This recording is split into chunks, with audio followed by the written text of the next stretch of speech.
What's up, everyone? Welcome back to another edition of the Ranked and Relentless podcast. Take fucking two on this intro. It's a show where we talk about your favorite new and retro albums, and we give you our top 5 songs from those albums. I'm Rob. I'm Austin. And as long as your grandmother doesn't call in and interrupt our intro again, we're going to be off to a solid start here. Phones on silent, doesn't matter. All right, let's go. So, as you can see, we are back to doing things over the old webcam gimmick. Mm-hmm. I'm moved into the new spot. You know, we're doing all right so far.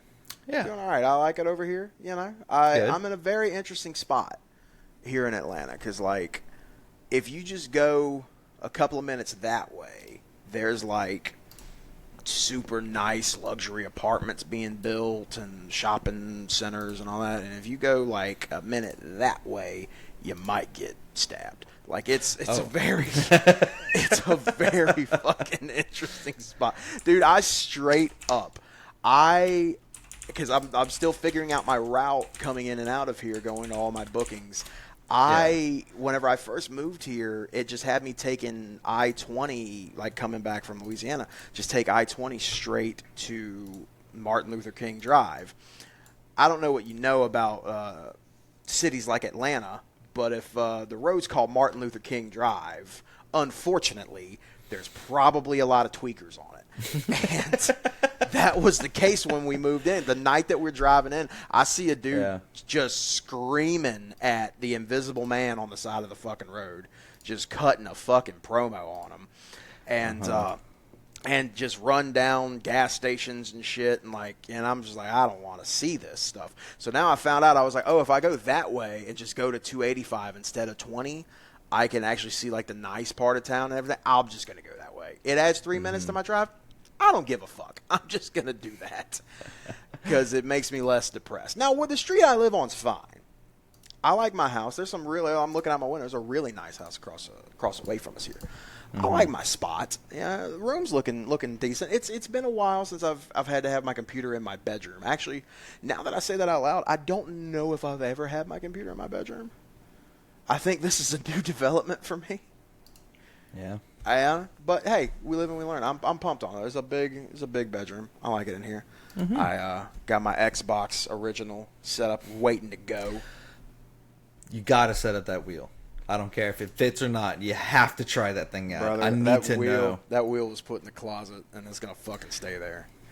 My grandpa was like, here, take this. And I was like, you don't really got to give me that. And he was just like, well, I mean, it comes with the Xbox. And I'm like, why? Why are we doing But yeah, right next to me, I got all these games. Thank you, Austin, for a good fucking portion of this collection I've got right here. And at least it's the type of games you do like. Austin was like, hey, man, you like NCAA baseball games? Because I got them. There's a whole shitload of NCAA baseball and football games.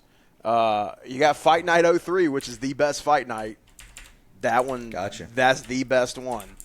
Yeah, man, there's some gas up here for sure. My grandpa hooked me up for sure. He got Playboy the Mansion, and Dead or Alive Extreme Beach Volleyball. Let you know what kind of man the old man is.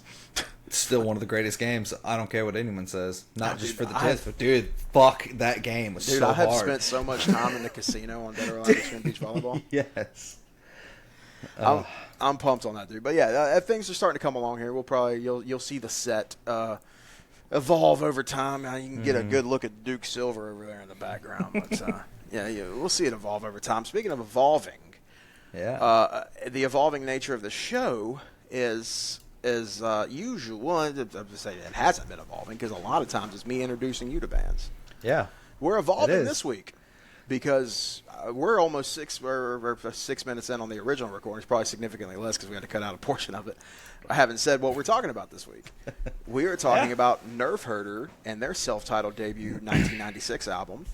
Yes, sir. And this was all you. You were like, I want to talk about Nerf Herder. This was a top for me growing up. Like, this was a me and dad thing, and then, like, not like a dad thing, but, like, he listened to the first 2 albums, and I just loved them ever since. Whenever I was listening through this over the last couple of days, I very much was like, oh, yeah, his dad totally listens to this. Oh, 100%. We still do. All of their albums we listen to.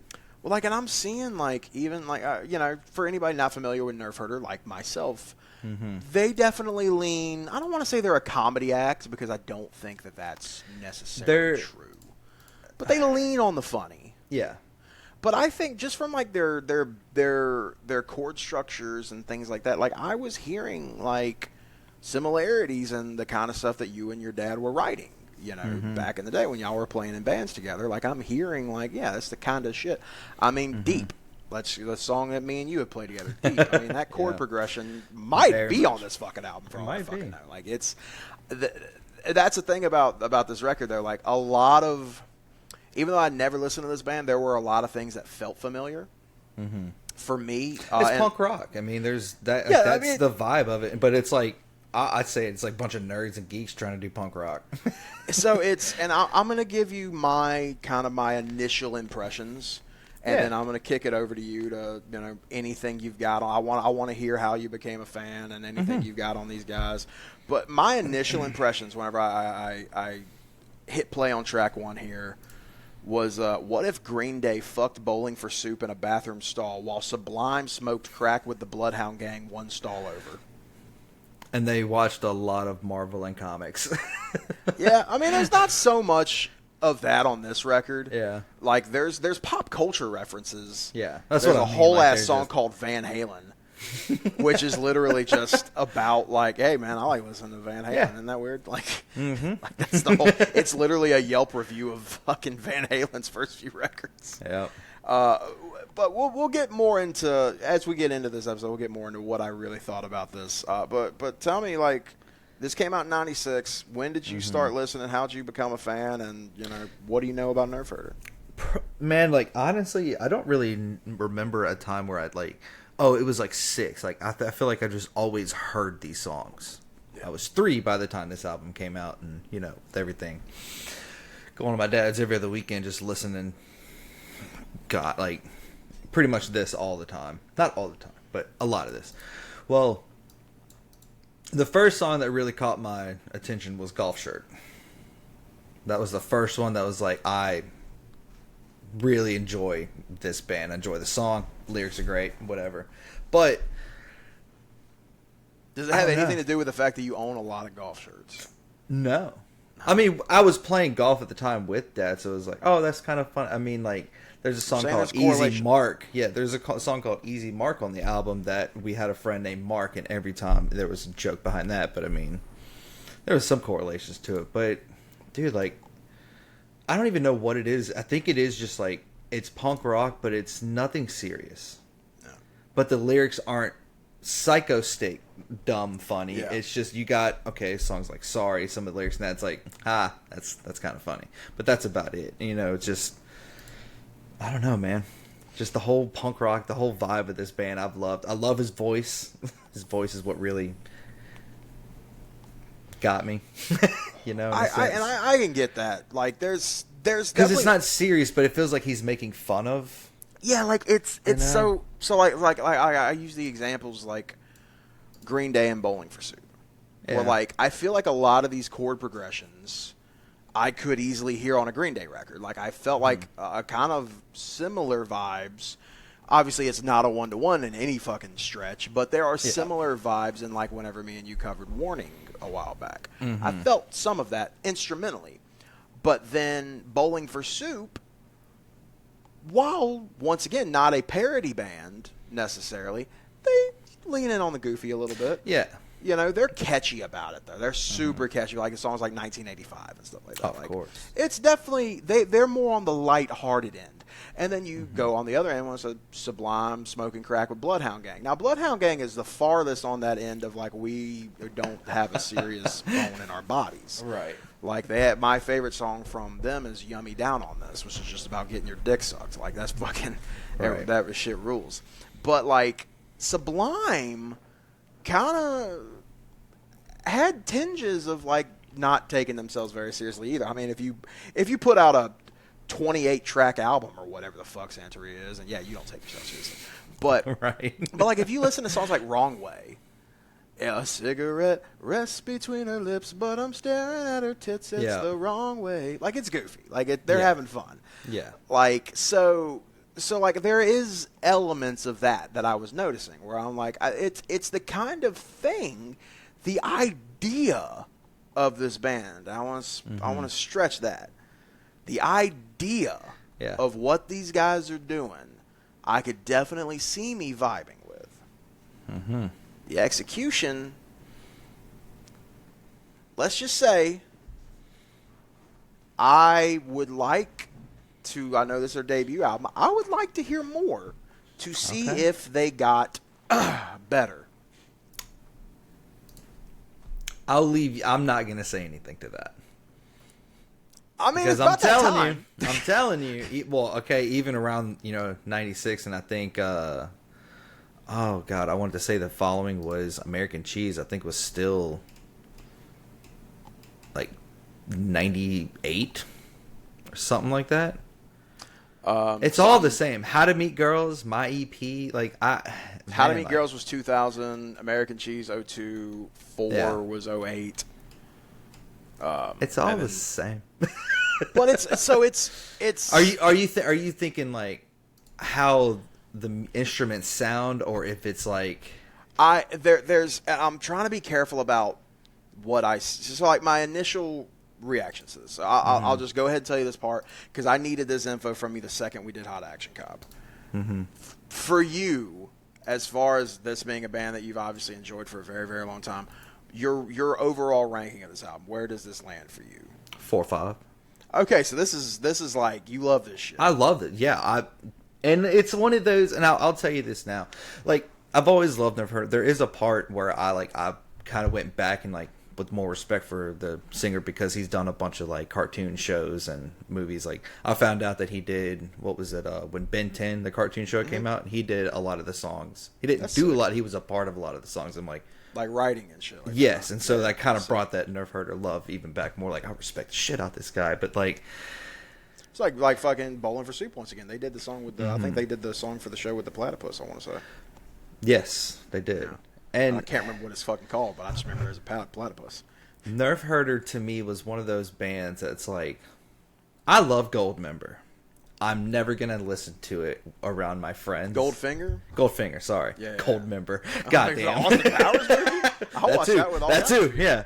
But like Nerf Herder was one of those bands, like I guess that's probably why I never like even back in the day like showed you Nerf Herder or played it a lot because I knew 90% of y'all are gonna be like, bro, what the fuck is this? Yeah, this ain't it. This is not it. And it's like, that's what I'm trying to like. What you're saying, does it feel empty, or like, or is he thinking like it's the music, or because I'll tell you this now, this whole vibe of this album is the next 6 albums. So the vibe, nothing's changed. The vibe is fine. I'm gonna be careful right now until after we get done. Like, there's some things I can't say until we're like deep into the list because will. If I say certain things right now, it will give away 100% what is on my list and what. I got you. So 4-5 you gave. 3-2. Understandable. Some songs scored relatively well. Yeah. Enough. I mean, the 5. I'll put it to you this way: my 5, I like. I like my 5. My 1 and 2, I'm like, these. I kind of fuck with these. Okay. My 1 and 2, I'm like, okay, like more of that. I fuck with these in particular. Yeah. They're. Like I said, the idea of it, the genre apparently is nerd rock, which is neat. Like I get like a little bit of punk, a little bit of almost ska kind of. I like the vibe. I think that certain songs are significantly better written than others. Yeah.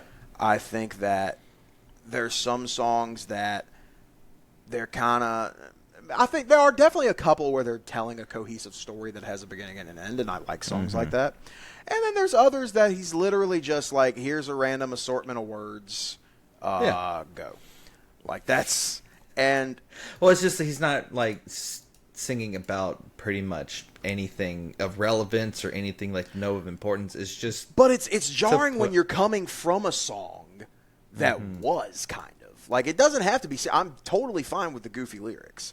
But, like, you come from a song that, like, and once again, I'm trying to be careful about it because I will 100% give away what's on my fucking list. But like you come from certain songs that are like telling stories and like really like well thought out lyrics to just random nonsense immediately after. It's just like, where'd the energy go? Like, it felt like some of these songs you really sat down with a pen and paper and were like, all right, let's fucking do something. The other ones you were like, look, I'm just going to strum a C chord, and I'm just going to mumble some shit into the mic, and whatever happens, just save it, take one, we're done. It really feels inconsistent. And there's a few songs on this record, move it over to that's mostly lyrically, move over to instrumentally. There's a few songs on this record where whatever fuzz distortion he is using sounds god fucking awful. There are a lot of weird effects on this album, I will But it's say, like 3 or 4 songs in particular that I'm like, that guitar sound makes me want to kill myself. Like, there were some that but there's others I think the guitar sounds really good. Yeah. I'm like, why couldn't you just stick with the good? Like, it sounds like the really good ones, he might just be used like a Boss DS1. But on the other ones, he's just got like like the Jimi Hendrix fuzz pedal just muffed all the way out, and it's just blowing out his fucking speaker. Like, and that's where like where it's called geek or nerd rock, to where it's has a lot to do with the lyrics, but it's putting extra sounds over, like turning your guitar to sound like a trumpet or some shit, like, you know what I mean, like adding an extra. And I get what you're saying. Yeah, I hurt my feelings. Well, it's like I said, like it's as far as kind of how I felt coming out of this record, I do want to listen to more, because it's not that I don't want them to change, but I want them to get better. And I will tell you this: if they did, I'm telling you, like, go to the original, not the Redux. Yeah, I listened to the original. Right. I have not looked at the Redux. There's a lot of the songs that I've noticed in the Redux, they actually change lyrics, either adding or redoing some of the lyrics. So, is it a complete re-recording? Pretty much. Okay, then I'll definitely listen to that. Because I mean, some bands. I mean, Nickelback, their first album, as far as how that was produced and everything, that's a far cry from what would come after, even the next album after that. But it's like listen to this. Like, I like the vibe. I like what they bring to the table. I just want to see if they got better at it. I need you to listen to the Redux now. Because I will. The thing is, like, I wanted you to understand, like, the original. And honestly, going back to how you're saying it, if I would have told you to listen to the Redux, you'd be like, yeah, man, this works. Because they're adding both of the vocals. They changed the guitars. They just redid some of the lyrics. They still have the same, like, it's the same album. But it's just, if they did this now, exactly what it would sound like. Okay, so like I'll probably tells me I might like it more. The difference, I'll tell you one big difference. Down on Haley, it's going at it. It's acoustic starting, but it's still fast paced with both vocals going at it, and it sounds amazing. That's interesting. Yeah, I'll definitely check the Redux out because, like I said, like the vibe of what they're doing. Yeah, this is definitely the kind of band I could listen to. Because all those bands that I mentioned earlier that kind of remind me of them, elements of Green Day, Bowling for Soup, Sublime, Bloodhound. I love all of those bands. I like what they're bringing to the table. I just think that some of it was significantly better executed than others. I mean, they started in 94. They recorded this in 96. Guarantee they had 4, like, songs. And then the other 6, they were just, hey, we're in a studio. Let's have fun. Let's bring out the fun. And it was just exactly what you're saying. It wasn't like they've already had these songs planned out. It's like if me and you go do an EP with the songs we have, I'm like, well, fuck, like, let's write 3 more. Let's see how it goes. Those aren't going to be as good as what we've been working on. Yeah, this is one of those that, like, I feel like I'm going to feel very strong about my 5 and be like, this. If this was an EP, it'd be a different story here. I also, based on conversation, I feel like there's going to be some heavy differences with me and you. Maybe not. We're gonna Maybe see. not. We're going to see. I want to go ahead and get into it. If you're about that life. Yeah. Because I really want to start reading some of these notes I got for you.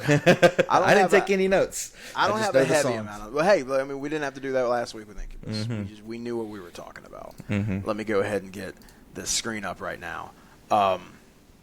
So, dishonorable mention. What would that be for you? You're gonna be the one who's sorry. Okay. towards the end. Towards the end. This one, it's the same thing as the rest of the album, but for some reason, like, it's the way that he's singing the song.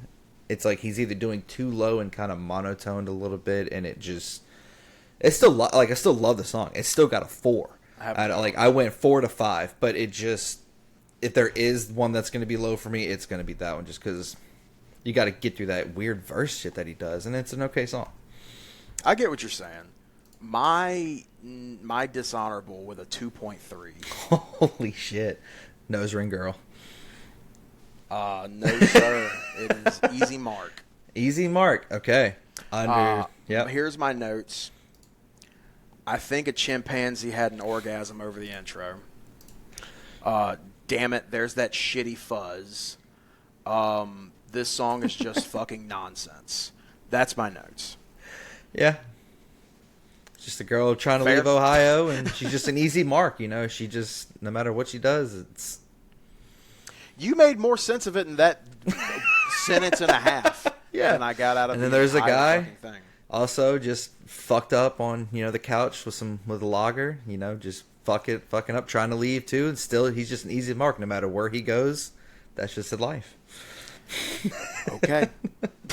Does he say that really verbatim? No, but that's pretty much what it's about, and it gets confusing. It's like, what do you mean he's an easy mark? What the fuck? Shit. Yeah, I do agree, but an easy mark was probably the one. Easy mark's at a 4.1, so it's right there. Okay. Like, it's still low because just listening to it so much growing up, this is the one I'm like, hey, you know, out of their whole discography, we don't have to have this one. Like, You're Gonna Be the One Who's Sorry is only because the way he's singing. Still like the lyrics, still like the song, but Easy Mark is just like, but I also just like the music.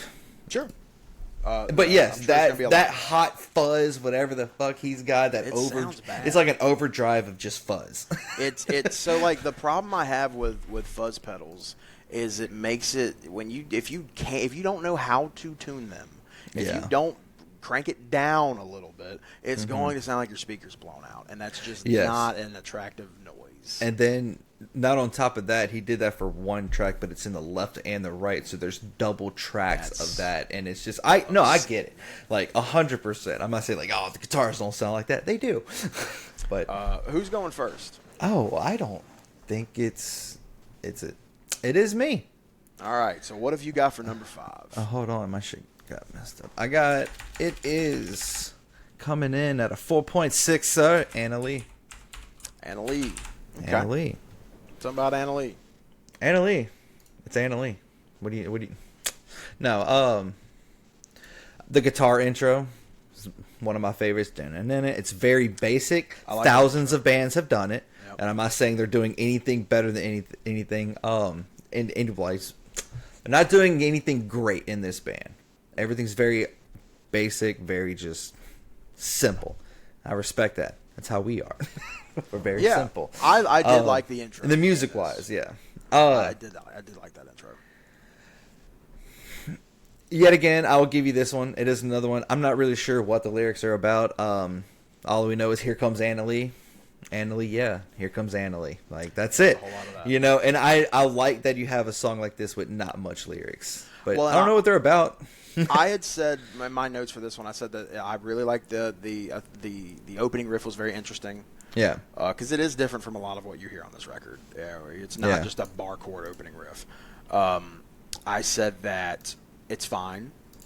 Being short gives it points in this aspect. Yeah. Guess what I hated about it? Lyrics. No, it's the fucking shitty ass fuzz on the guitar, man. I mention it is not as egregious as on earlier album tracks, but it's still fucking there. Right. Like, and it's just the song is just, hey, there's this girl you want. You can never touch her. That's it.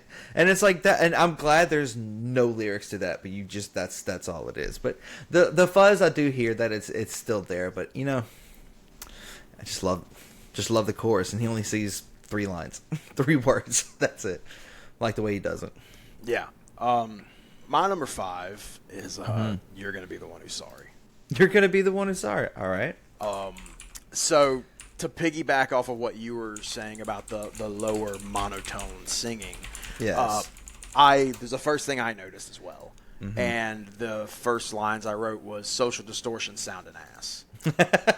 That's 100%. That's what I got out of that, dude.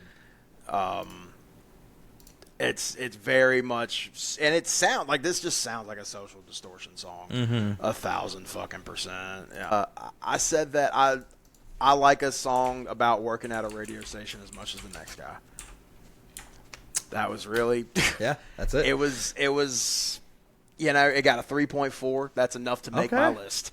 I was like, hey man, like this one, we're in there. It's fine. It's enough for me. I like Social Distortion enough, but I also understand that as a complaint because it was if I'm even noticing it. Well, I'm like, hey man, what are you doing here? Like, why are we doing that? But yeah, I mean it's fine. Yeah, that's the thing about like Nerf Herd is like they sound like every single punk rock or just rock band that has ever existed between. What would you say, the 80s up until then? 70s? They're not really doing anything like, this is, you get this sound, everything's good. Whole lot of 2 and 3 chord songs. Yeah, that's it. And just saying words, man. Sometimes the words are in a cohesive sentence. Yeah. Other times they're not. You're gonna be the one who's sorry. I did think it was interesting having a song called Sorry. And then you're gonna be sorry. And then you have you're gonna be the one who's sorry. Yeah. Motherfucker, I thought you were sorry. Like, right. We talked about this already, like 20 minutes ago. What are we doing? Mm-hmm. All right, what have you got for 4? Van Halen. Brother, both same. Same. Van Halen, number 4. Yeah. Tell me about Van Halen. I bought Van Halen 1 back in 1978. No, this is literally just a Yelp review about Van Halen's discography. Literally, yeah. Like one of my favorite lines is, I think it's the second or third verse where he's talking about, is this what you wanted, Sammy Hagar? Yeah, you lost his hairline, but you lost your cool buddy. Yeah, it's like damn. You can't drive 55. Yeah. Which is so like I'll never buy your lousy records again. And the Sammy Hagar argument is such an interesting one to me because like I've always defended Sammy Hagar's inclusion into the band because while I will 1,000% admit Dave's era had the catchier songs and it had if I'm going to go watch a Van Halen show, I want it 80% David Lee Roth era songs. With that being said, there were some very good Sammys, like Pound Cake fucking rules. Yeah. They, completely different vibe. Completely different vibe to what they were. Sammy, unlike David, can also sing. David cannot sing. David's fucking terrible. They wound up, like, I think the whole reason that all their songs were in E flat back in the day were just because fucking David just couldn't sing in key. He was just like, just drop it down to flat because he's already flat as it is. And when Sammy came in, they're like, we got to go back up because this motherfucker actually knows how to stay in key. But yeah, I mean, outside all that, we're actually reviewing Van Halen now. But that's what this song does. But yeah, it's just, I literally wrote, is this song just a review of Van Halen LMAO? Literally, yeah. It pops me that in, like, he's talking about Van Halen 1 and he just says, like, eruption, tapping solo. Just like, that's lyrics. Yeah. And then later in the song, there's a tapping solo. Right. That popped me. Like that's the fun goofy that they. That's fun. Yeah, this one was really fun. This is one of those examples of more of that. Give me more of that. Like there are things on this album that I'm like, dude, if they just did more of this thing, they'd be unstoppable. But then there's other songs like I'm like, why is this here? Right. Understandable. It's a little too, like, I don't want to say like diverse, but yeah, it's a little too different. Like, you're not getting just one type of, like, there's this Van Halen goofy, and then they go. It's the inconsistency. So what have you got for 3? I got for 3 is Down on Haley. Down on Haley. Okay. Haley Street, where the drugs are easy and the sex is cheap. This one's got some bars in it. This one's got some bars in it. Yeah. This one, I mean, and also, like, for me, once you get to Down on Haley, when you start Down on Haley, which is the first song, like, you now know what this record's about to be. Yeah. Like it's not hiding anything or like, oh, we're different, you know, because some bands will like have their biggest song first or just some basic song, but you know, I love the lyrics on this one. The guitar, just love that intro, snare coming in, and it's just punk, you know. I think it was probably, I'm sure you agree with me on this one, considering what else is on this album, I do think this was probably, the right way to open it. Yeah. Out of every song on this one, there's no other song that could have opened. Yeah. And worked. But I just love Down on Haley, man. Now we're into like, I mean, I love Anna Lee, I love Van Halen, but my top 3, like, these are the songs that I go to when I'm in the mood for Nerf, or I just listen to the whole album. Like, I just want one of these songs. We're now there. So just letting you know. My number 3 is kind of an anomaly. Okay. Where, like, I almost don't know why I like it. I think it intrigued me more than anything. But my number 3 is Nose Ring Girl. Nose Ring Girl. I love you. Nose Ring Girl. I want you. Oh, dude, it's fucking great. and then the revelation in the third verse, I'm just like, okay, it's cool. I think that this one has a complete vibe change in the intro, unlike pretty much everything else on this record. It's way slower. Yeah. That bass is just... I call out several other songs by name in my notes for this one. Like, hey, this one actually has a story you can follow along to. Who knew? Yeah. And then my last line about this one, and I think this was really where I was intrigued. I said, how high do you have to be to write something like this, and what drugs? Weed. Is weed what does this? Yeah. Because I've smoked a lot of weed. Well, it's that intro, because like you got the bass, it's just doing his thing, just no cymbals, just bass and snare, and then here comes a guitar. It's just that loud, slow, and that's it. That's weed, 100%. I feel like that weed has got something laced in it, because there's no fucking way, dude. Like there's some psychedelics here, or something. Yeah. I feel like it's a microdose of LSD, maybe. Like just enough to be like, ooh, look out, but not enough to be falling over yourself. Because it's like this song is starting like, okay, it's a little serious. With some like, they're not using like insane words or anything, just very basic. But then you start like, okay, I'm kind of like, wait, give up eating meat? No more salami? No more steaks and potatoes? What are we doing here? I like that part. Exactly. I like that part. It's like, wait, what? I'm willing to go vegetarian to get this girl. Oh, and then she was the cousin of an ex-girlfriend of a good friend of mine? Who's Steve? It got me. Like, there were parts that I was like, dude, like, they're telling me something with this one. Like, Nose Ring should have been number 5, but Nose Rings was 6. You know, just... I love the lyrics in this one so much, but it's just getting through that. Because, like, it does get to a point for me with Nose Ring Girl. It's like the music is a little daunting. It's just like, oh, okay, like, all right. Ooh, chorus back, we're picked up. All right, back in the verse. I'm like, either something needs to pick up from... You have this whole album, and then you have Nose Ring Girl, which, like, it's slow, but, like, something needs to pick up. Either the vocals should have been a little quicker or a little... I don't know. It's just... I'll agree with the inconsistency part for me. Yeah. That's why Nose Ring just, I'm like, come on. Yeah. What have you got for 2? I love you. Sorry. You know what's crazy? So do I. Really? I mean, it's fucking funny. It's great. Dude, sorry we broke up. Sorry I missed you. I literally, like, damn. I said this got teenage dirtbag vibes, like Wheatus. And similar, like how Teenage Dirtbag was kind of the whole basis of that movie Loser. I said I would watch a movie about this song. Yeah. This one, like once, Sorry and my number 1, I will tell you right now, Austin. Yeah. I'm glad that I have heard these songs because I do like these songs. Yeah, Sorry is, I think Sorry and Van Halen were the two, if I'm not mistaken, those were the 2 singles off of this record. Okay. Yeah, Sorry and Van Halen. And it's wonderful. Dude, sorry, like, it's my favorite. Sorry, sorry I said those things to your father, and sorry I crashed through your window on acid. Yeah. Like, damn, dude. Yeah, dude, this one definitely has those vibes, man. Like, this is the kind of shit that, like, for sure, late 90s, early 2000s young impressionable kid I was, I would have loved this. Yeah. My other second favorite part of the song is, what is it? Sorry I screwed up your picture, and sorry I had sex with your sister. I'm like, what a rhyme, but what a fucking difference of like scenarios. That's a bit of an advancement in the plot, like, isn't it? Sorry I fucked up your wedding and had sex with your sister.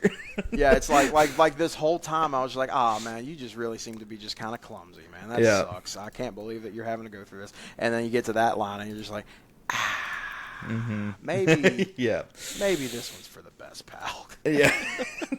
Wow, you are a piece of shit. But yeah, that's what's fun about it. Like I like that. Yeah, this one this one of every song on here, this was the most familiar to me. This one made me feel like I've listened to it before, and I know I hadn't.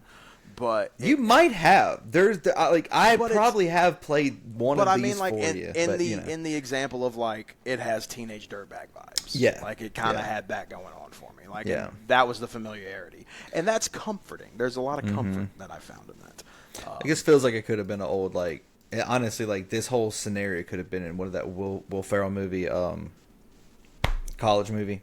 Help. Oh, Old School. Yeah, one of those characters in that movie did this. Sure. Oh, 100%. The fuck. Or like an old American Pie, somebody from those movies has gone. Well, and through this was that era. You know? This was that era. Like American Pie comes out like 2 years after this or whatever. Oh shit. Yeah. Like, all right. So, what's number one? I wonder what yours is. You say it first.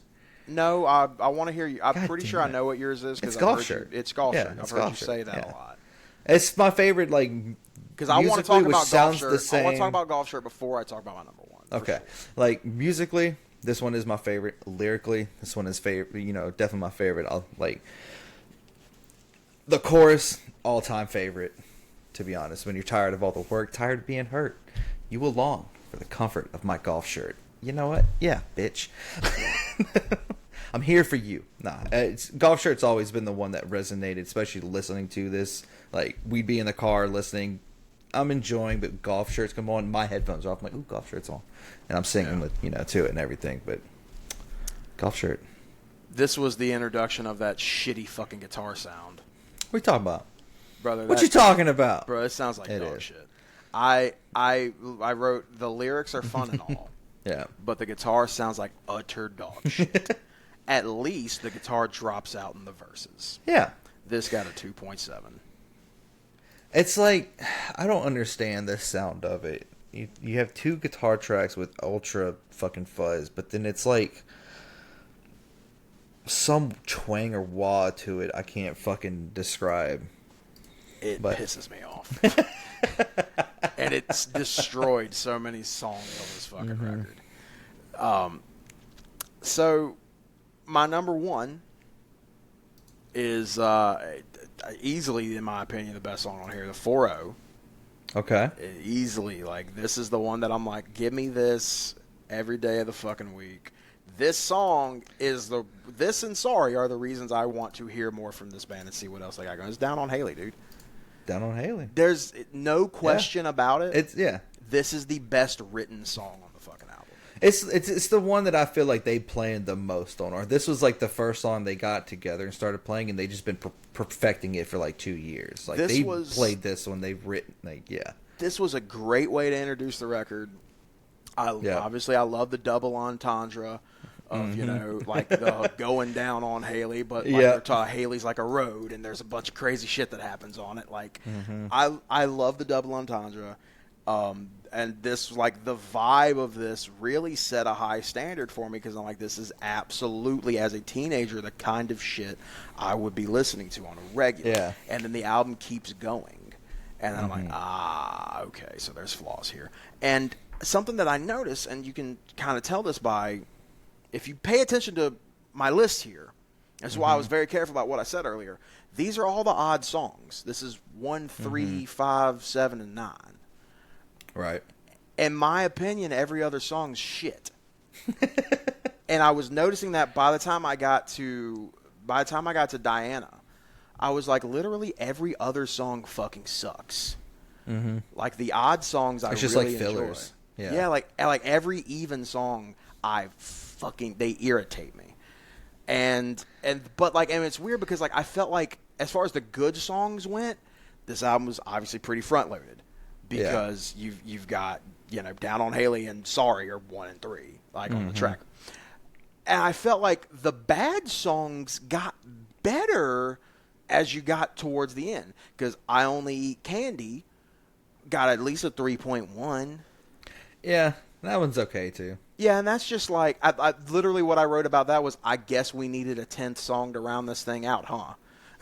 And I went, I mean, it's the best of the even tracks, I guess. Gotcha. But like Diana, I said it had potential. There's no... The music's good in Diana. The music is. Yeah. I said the story kind of just goes all over the fucking place and doesn't do anything for me. I don't even think there is a story for Diana. Well, that's the thing. Is like, it sounds like it sounds like there's gonna be. Right. It sounds like he's about to tell you some shit kind of similarly to like Nose Ring Girl. Yeah. Which I'm like, and I had even mentioned, but I was like, unlike Diana, you can follow along with Nose Ring Girl. I don't even remember what Diana was like truly about. It's just the idea of falling for a girl and fucks you over so bad and you lost everything. Yeah. I mean, but there's like, the thing is, like, with Nerf hurting a lot of their lyrics when it comes to stuff like this, just the random stuff, like, it's not just one person. Like, in one song, they'll talk about like 3 different people. Yeah. Well, this one's called Diana. My expectations would possibly be it's about Diana. Yeah. For example, Michael Jackson has a song called Dirty Diana. It's all about this whore named Diana. It's pretty fucking clear that it is. Like, it's...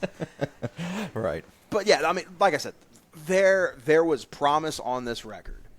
Yeah. These songs that I have, I really enjoy. The ones that I didn't enjoy, I did not fucking enjoy. I'm going to go ahead and... So you're going to be the one who's sorry, Anna Lee. Those are down here. Golf Shirt's going to come down here for now as well. So is Nose Ring Girl. Once we get this main part set up, I'm pretty much going to leave the rest up to you as the Nerf herder expert here. I 100% Nerf herder expert here. I 100% trust your judgment. Sorry at 1 and at double twos. I think Sorry's and then down on Haley's 1 and 3. So I think Sorry's going to go 1 down on Haley at 2, right? Yeah. Then Van Halen. Then Van Halen's going to come up here at 3. All right, so left we've got, you're going to be the one who's sorry, and Nose Ring Girl from me, Anna Lee golf Shirt from you. What do you think gets 4 and 5? I don't have an opinion. Nose Ring Girl, then Golf Shirt. Nose Ring Girl, then Golf Shirt. Okay. Because if we're thinking about, like, I'm thinking about not just like music, but just the songs all together. Because yes, Golf Shirt's my number 1, and I'm putting it as last. But like, when it comes to stories, when it comes to the lyrics, also the music itself, just as a whole, this is where I feel everything should be. Because, like, sure. I think because if somebody's trying to, I want to wait till I get to the best song, and I'm going to start listening to number 5 first. Golf Shirt's a great one to start with, to understand, And it's another one kind of like Down on Haley, to know what this band's about, what they. Well, I'm going to tell you right now, as far as Golf Shirt's concerned, in my opinion, you just fucking clean up that fucking guitar sound. It might have had a chance, dude. It might have been number 5 for me.